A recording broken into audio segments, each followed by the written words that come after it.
Welcome into the Cougar Tailgate, where BYU fandom lives. Here's your host, Lauren McLean.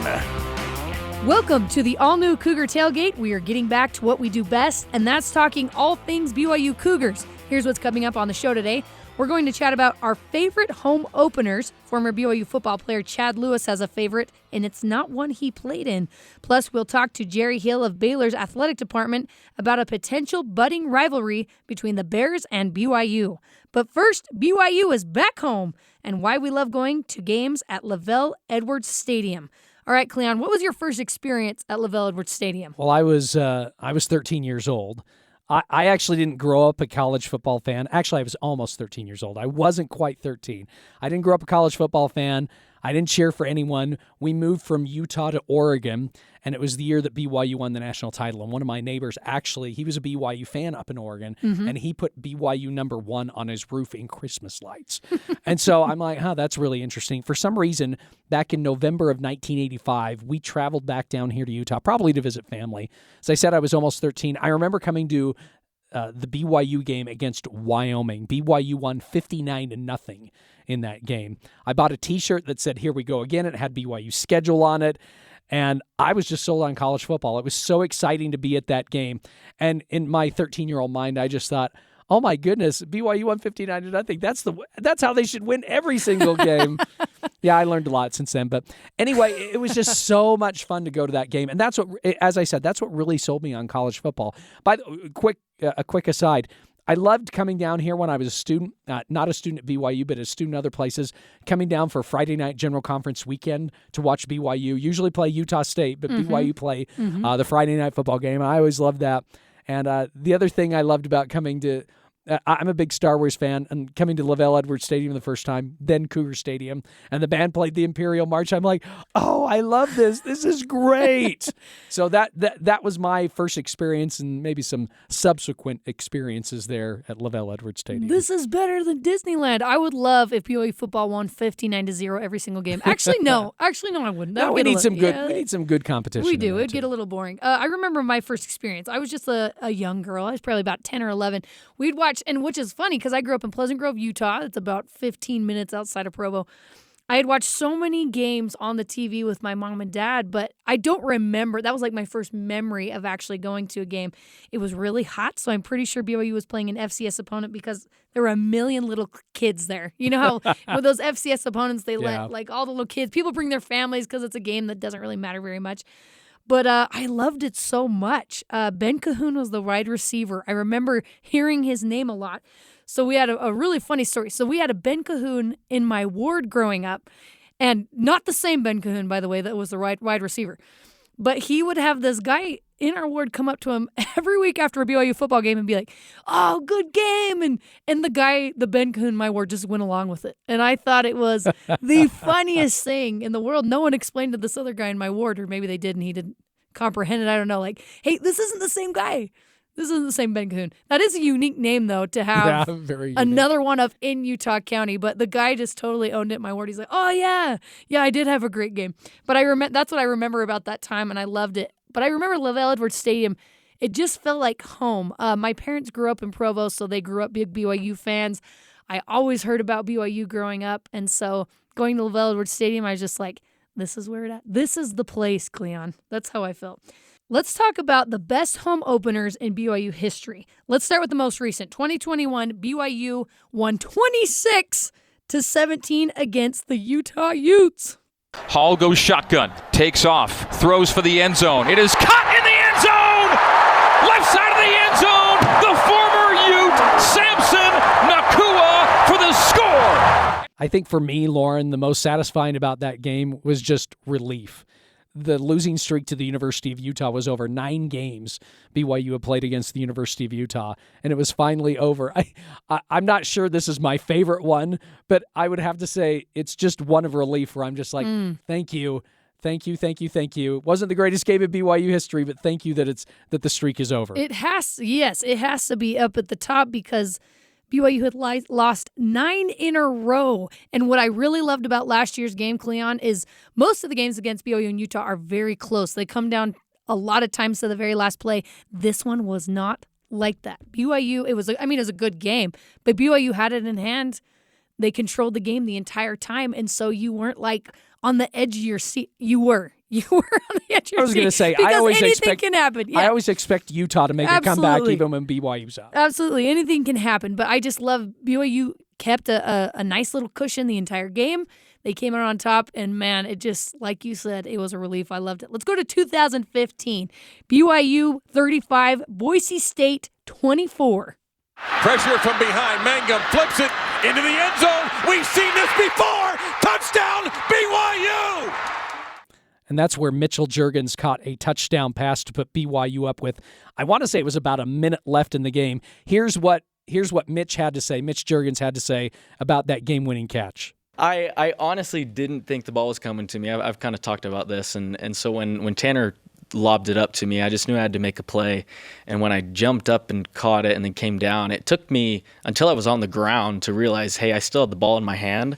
I caught it, and I think we just went up. And so that was just pure elation. So a fun fact here, Boise State had won 4 of the 5 games against BYU coming into this matchup. And I just remember thinking, I can't believe this happened 2 weeks in a row, because there was the Hail Mary at Nebraska the week before, and basically this was a Hail Mary to win the game. BYU was in their all-whites that game. I can't forget that.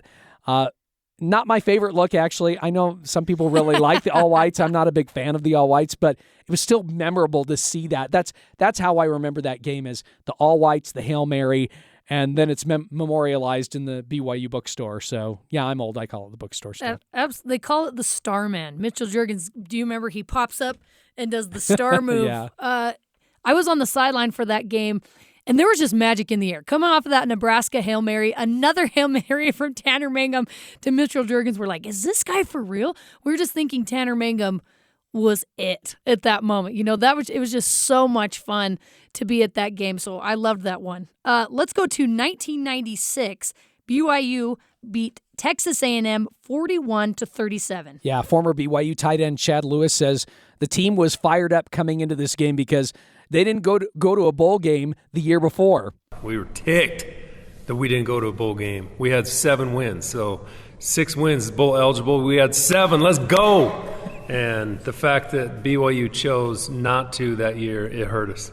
And it went deep, and we were fired up. We had a very explosive team, a lot of talent, a lot of competition in every practice. We couldn't wait to unleash on that first game. And the fact that it was Texas A&M, we had some real payback there with what happened before. Ty Dittmer injured both shoulders in the Holiday Bowl. We were pumped. I mean, we saw a little video the night before, and Ty Dittmer from his Eagles training camp was talking to us, saying, hey, I don't have a lot of respect for these guys. Go get them, it's time. Like, they're not going to give you a lot of respect. Don't give them any. It's time to fight. And I'll never forget him talking to our team through that video and just looking at each other like, it is our time. Let's go. Like, I can still feel it today. What are your lasting memories from that game?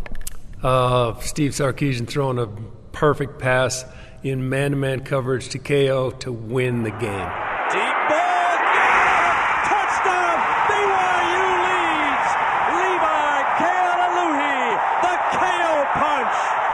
And it was a route. It was a play that it was one of our staples. I felt like I ran a route that typically Steve would just hose me on, like no problem. Catch it, first down, move the chains. And when I turned around and looked and the ball went over my head, I knew something good was happening. He picked KO quick, and he saw that they were in man-to-man, so he made a pre-snap decision. That's where he was going all the way. And he threw a perfect pass, KO, which he was so comfortable doing, making big plays in big games. He made the catch, ran it in for a touchdown, slid on his backside and looked up into the sky like, did this really just happen? And it did. And then our defense caused a fumble on the next possession with a few seconds left, sealed the game. Fans stormed the field. That's always good in football when fans storm the field, and that's what happened. We started the year with a stadium clearing, storm the field party, and it was so good. what did you do after they stormed the field, or what happened to you after the game went final? I started heading for the locker room, like, well, I guess we're going to head for the locker room. And then I was like, I'm not going to the locker room. I'm going to party. And so we kind of just did a U-turn and stayed on the field as long as we could. And I remember being so tired at the end of that game. It was a very hot morning, and I was dehydrated, and I was cramping as everyone was storming the field. And so I actually couldn't wait to get into the locker room, but I delayed it because I just wanted to have some fun with everyone. It was cool. Thanks to ABC and ESPN for the last couple of highlights. I was at the game as a student. I sat in the north end zone. The game-winning TD was in the south end zone, so it was going away from me, but it was still amazing to see that. And then I was a janitor, so I ended up cleaning out the stadium after the game was all over with. So those are my lasting memories of that game. What was that experience like? Well, let me tell you about all the the stuff that BYU fans left in the stands. I don't think I want to know. Chad Lewis is one of the best guys ever. I could listen to that guy talk all day. He just gets me hyped. He gets me hyped for BYU football. What a good guy. I love it. He mentioned Ty Detmer, so we're going to go to one of his games. 1990, BYU beats number 1 Miami 28-21. How can you forget it? Detmer looking, lots of time. Well, he's still scrambling. Now he throws it. Touchdown! What a play by Ty Detmer. So I think when I asked Chad Lewis, what is your favorite BYU home opener? And I thought he was going to go with that 1996 game.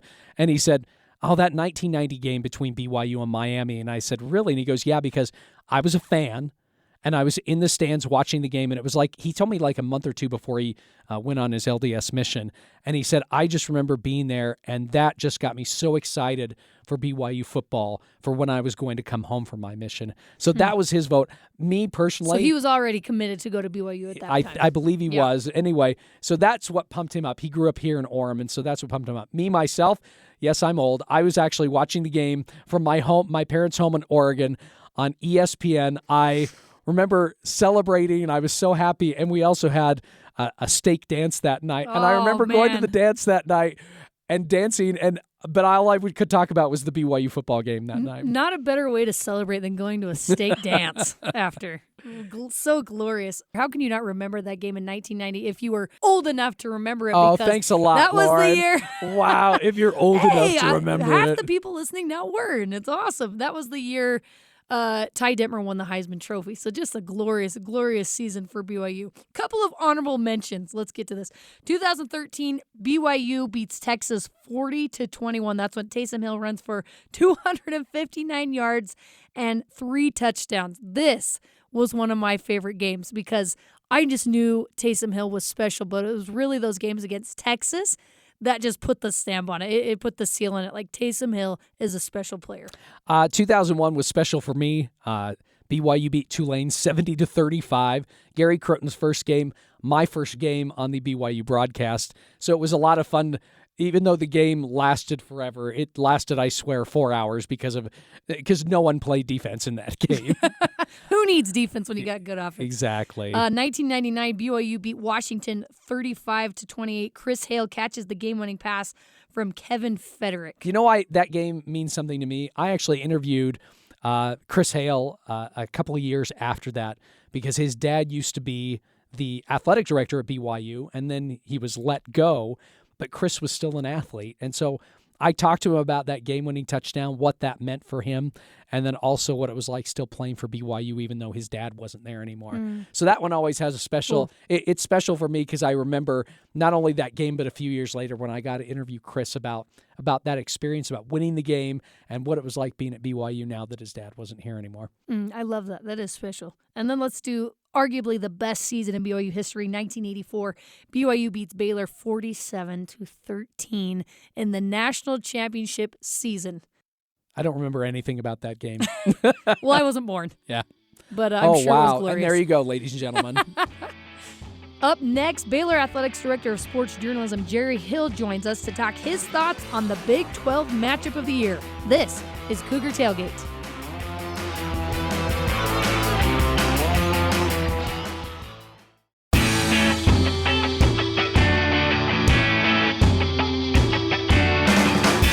Welcome back to Cougar Tailgate. I'm Lauren McLean alongside Cleon Wall.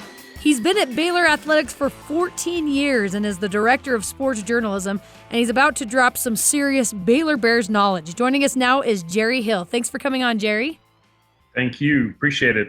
So I really loved the welcome that Cougar fans received last year from Baylor. Is that, man, it really was just so fun to watch and such a warm welcome.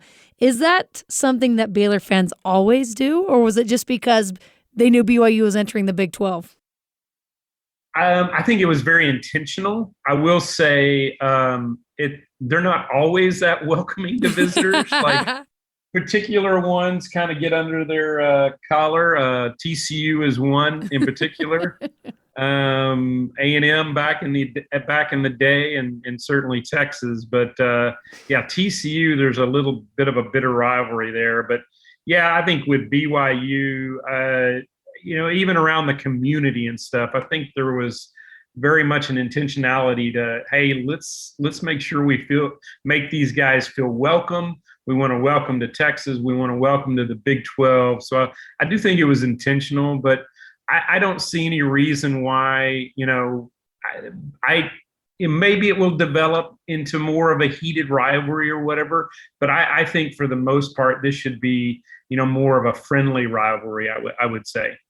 Are Baylor fans ready for regular trips west of Lubbock, Texas, which right now is your closest your closest Western rival out to the west, out at Texas Tech? Are they ready to come up to Provo and play every other year, or possibly every other year, and then also play in the snow? Yeah, I think fans in particular are excited about it. Honestly, I know they're excited about even playing them this year. So I think the team itself, but certainly the fans, I think this will be kind of one of those really good trips that you look forward to. Morgantown, not so much, I would say. But yeah, I think, the trip out west, Colorado used to be in the Big 12. So, we've played them plenty of times, Mountain Zone. So, I don't think that's as big a deal. And certainly Baylor has played its share of West Coast games through the years. But yeah, I think particularly for the fans, they will really look forward to this trip. And obviously a number of the coaches came from BYU, including Jeff Grimes. Have you heard them talk about what Provo or BYU was like before? Yeah, absolutely. And I know him and Coach Mateos both. They really, I know they really enjoyed their time in Provo and there.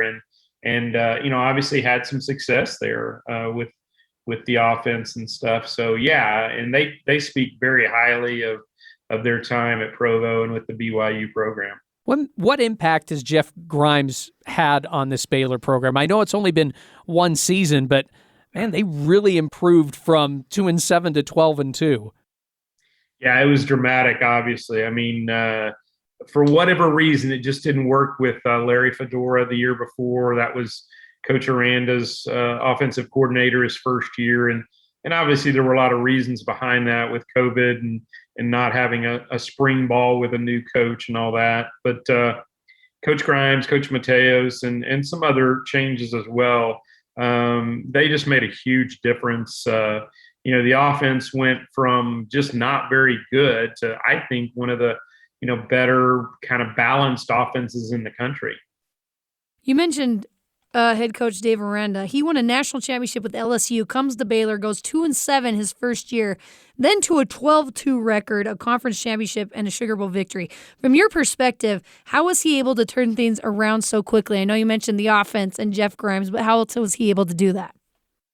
Yeah, and I think a big part of it too was just, having, it helped having that 2-7 season under their belt, believe it or not. But I think it helped having a spring and just a full year with these guys, and and them starting to buy into his whole philosophy and just kind of believing in Coach Aranda. And honestly, there was a lot of talent on that team. Even in 2020, there was a lot of talent on that football team, and just couldn't put it together. But again, it was a first-year head coach, first-time head coach with no spring ball, and just didn't really have time to to get it together. He had Zoom meetings, until they were able to get together, I guess, maybe late July, 1st of August. So, you could kind of see that they had some pieces. And if I remember right, I think they had like 4 or 5 one-score games that year and pretty much lost them all.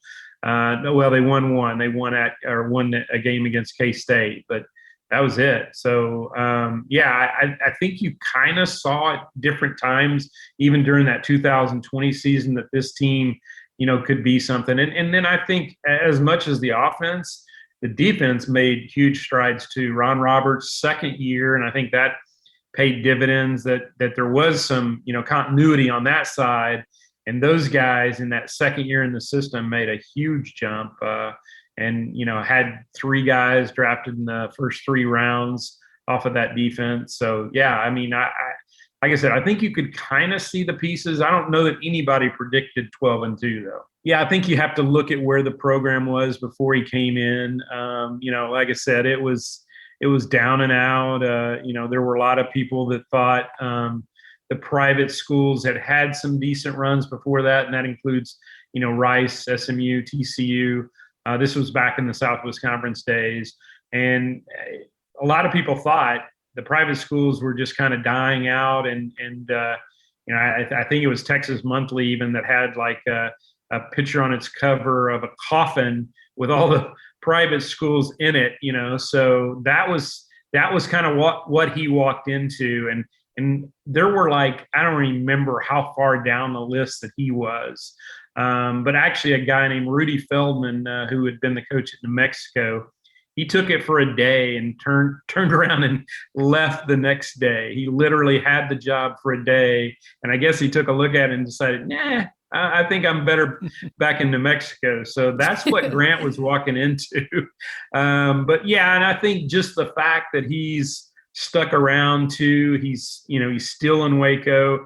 He brought the AFCA offices here, the American Football Coaches Association, when he retired, and then he spent 1 year as the athletic director, and then he was the executive director of the AFCA for, I want to say more than 20 years, 25 years. So I think the fact that he's still here, and again, people recognize where it was before him and then what he was able to do in his 21 seasons.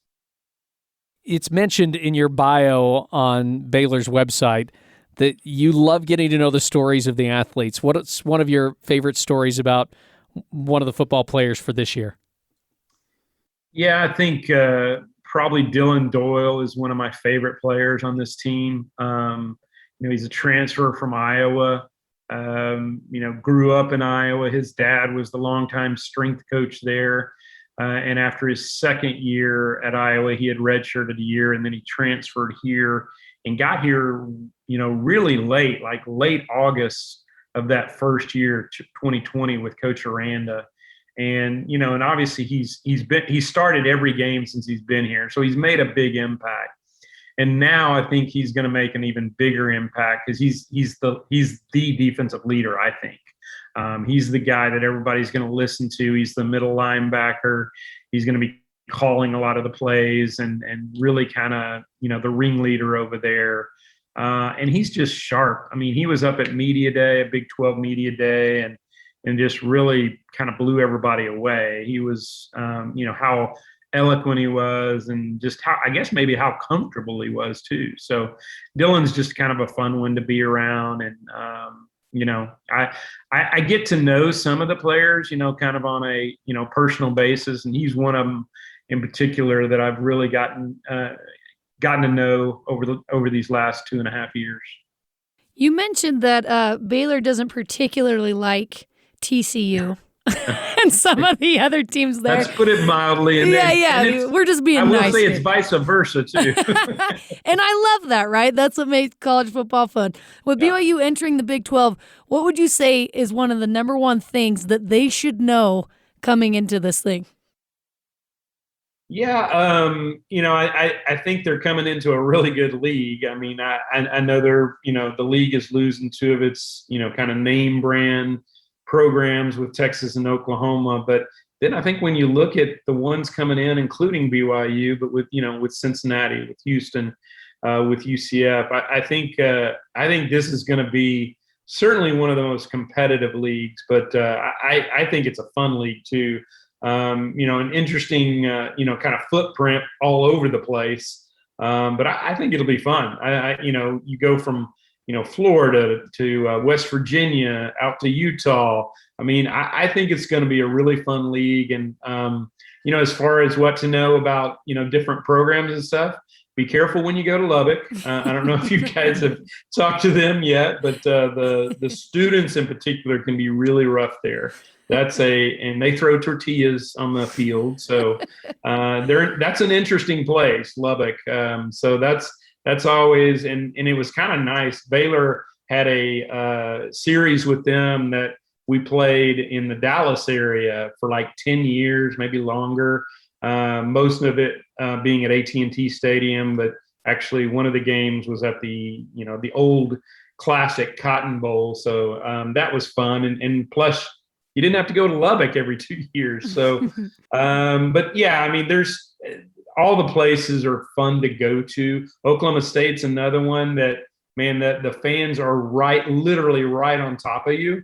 And they bang these like plastic sticks or whatever, the blow up sticks, and they pound that on the side of the stadium there, and it's right at the visitors bench. So again, another fun place to go to in Stillwater, Oklahoma.